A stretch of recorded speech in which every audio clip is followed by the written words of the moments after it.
नमस्कार, आप देख रहे हैं आर हिंदुस्तान न्यूज। आनंद सक्सेना के साथ फिरोजाबाद से जिला संवाददाता राजेंद्र कुमार की रिपोर्ट। जसराना तहसील क्षेत्र में मंगलवार को महारानी वीरांगना अवंतीबाई लोधी की 195वीं जयंती के अवसर पर भव्य शोभा यात्रा निकाली गई। शोभा यात्रा में लोधी समाज के साथ साथ अन्य वर्गों के लोग भी उत्साहपूर्वक सहभागिता किया और पूरे नगर में देशभक्ति और उत्साह का माहौल नजर आया। ऊर्जा राज्य मंत्री कैलाश सिंह राजपूत ने जसराना पहुंचकर वीरांगना अवंतीबाई लोधी की प्रतिमा पर माल्यार्पण कर उन्हें नमन किया। उन्होंने वीरांगना के साहस, त्याग और देशभक्ति को याद किया। शोभा यात्रा में आपको बता दें कि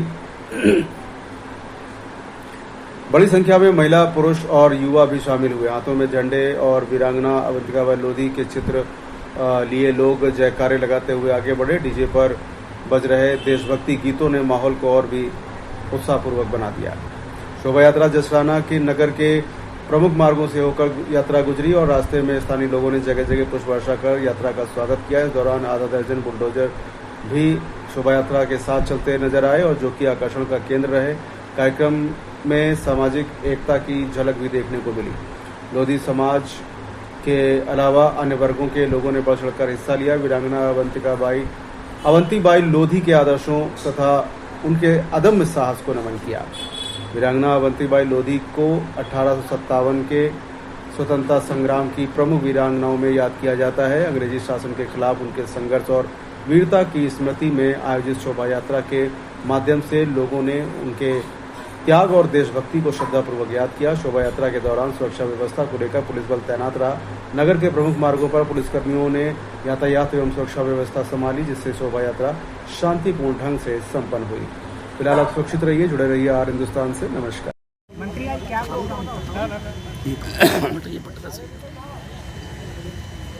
आज हम सभी लोग महारानी वीरांगना रानी अवंतीबाई लोधी जी की 195वीं जयंती पर उन्हें भावपूर्वक नमन करते हैं। रानी अवंतीबाई जी ने 1857 के प्रथम स्वतंत्रता संग्राम में अंग्रेजी हुकूमत के विरुद्ध साहस और वीरता के साथ संघर्ष किया है। उनका जीवन हमें राष्ट्रभक्ति, स्वाभिमान और मातृभूमि के लिए त्याग की प्रेरणा देता है।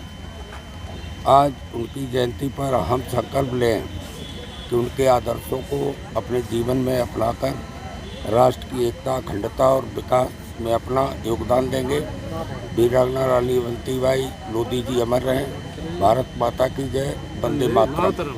मंत्री जी, अभी स्मार्ट मीटर लगे थे, फिर वो फैसला वापस ले लिया गया, आपके विभाग की बात। देखिए, ऐसा है, प्रीपेड और पोस्टपेड दो तरीके के थे मीटर, और प्रीपेड वाले पूरे उत्तर प्रदेश में पोस्टपेड कर दिए गए। अगर किसी के मीटर में कोई मिस्टेक से कोई ज़्यादा कम वाला पैसे का मामला है, आप उसकी चेक कराएंगे, संबंधित अधिकारी उसको ठीक कर देंगे। अच्छा, दिल्ली में विधानसभा, राज्यसभा और यहाँ विधानसभा में विपक्ष ने सदन नहीं चलने दिया, क्या कहना चाहिए? अच्छा, एक बात बताइए, आप विपक्ष के पास कोई मुद्दा तो है नहीं। अगर सदन चलता तो वो सोचते कि महत्वपूर्ण काम होते हैं सदन में, उसमें सारे देश के लिए कानून पैदा किया जाता है और बहुमत से उसको पास किया जाता है। वंदे मातरम पर भी उन्होंने विरोध किया। नारी शक्ति के लिए जो 33% का आरक्षण भाजपा लाना चाहती थी, उसका भी विरोध किया। तो इन लोगों के पास कोई मुद्दा नहीं है, इसलिए विरोध कर रहे हैं। अभी शिवपाल ने बयान दिया था आजमगढ़ में कि 2027 में सपा की सरकार बनेगी और आजम खां को गृह मंत्री बनाया जाएगा। आप इस बयान को किस तरीके से देखते हैं? देखिए, हम आप सभी जानते हैं, अभी कुछ दिन पहले बिहार में चुनाव हुआ था और माननीय अखिलेश यादव जी भी बिहार में 25 जनसभाओं को संबोधित किए थे और अपने माननीय मुख्यमंत्री योगी जी लगभग 31 सभाओं को संबोधित किए थे, मतलब विधानसभाओं में। योगी जी के 31 में 2 हारते हैं और अखिलेश जी की 25 विधानसभाओं में 2 जीतते हैं।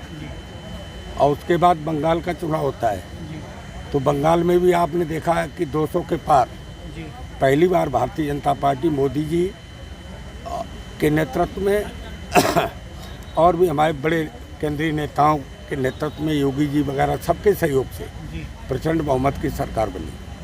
आपसे मैं दृढ़ता के साथ आज अवंतीबाई जी के कार्यक्रम में कह रहा हूँ कि 300 पार भारतीय जनता पार्टी चुनाव जीतेगी। दुनिया की कोई ताकत रोक नहीं सकती। 2027 को आप किस तरीके से देखते हैं? जब मैंने क्या कहा तैयारियां हैं? कि जब उनकी 25 में 2 जीतते हैं, जी योगी जी के 31 में 2 हारते हैं, तो वही रेशियो उत्तर प्रदेश में चलेगा। और नंबर 1, नंबर 2, 12 से 17 की सरकार की गुंडागर्दी को पूरा प्रदेश जानता है। पूरा प्रदेश जानता है। हम लोगों को याद दिलाना है कि भाई 12-17 में क्या था और 17 से अब तक क्या है। योगी जी ने बड़े बड़े माफिया जिनसे उत्तर प्रदेश थर्राता था, जिस स्टाइल से ऊपर चले गए। बड़े माफियाओं को ऊपर जाने से छोटे माफिया जमानत कटा के जेल में चले गए या उत्तर प्रदेश छोड़ के भाग गए। मोदी जी 14 में जब चुनाव लड़े थे, बहुमत से सरकार बनी, उसमें दुनिया में भारत की अर्थव्यवस्था 11वें नंबर पर थी। इधर मोदी जी का 11 साल का कार्यकाल पूरा होता है। अब दुनिया में भारत विकसित होकर 4थे नंबर का देश है और भारतवर्ष में योगी जी की कानून व्यवस्था के आधार पर उत्तर प्रदेश 1 नंबर का है। इसके लिए योगी जी को भी धन्यवाद देता हूँ और माननीय मोदी जी को भी धन्यवाद देता हूँ कि योगी जी ने जो उत्तर प्रदेश में माताएं बहनें ब्याह शादी में सब रात दिन जाते हैं, अब कोई अप्रिय घटना नहीं होती है। और अखिलेश सरकार में दिन दहाड़े लड़कियों को पकड़ते थे, दिन में लूटते थे, उसी रेशियो में चुनाव होगा। और मैं चूँकि एक महत्वपूर्ण कार्यक्रम में आया हूँ, आना जाना रहेगा, मैं जो दृढ़ता से कहता हूँ 300 पार मतलब 300 पार। अगर मेरी बात सच हो जाए फ़ोन करके धन्यवाद जरूर दे देना। Thank you.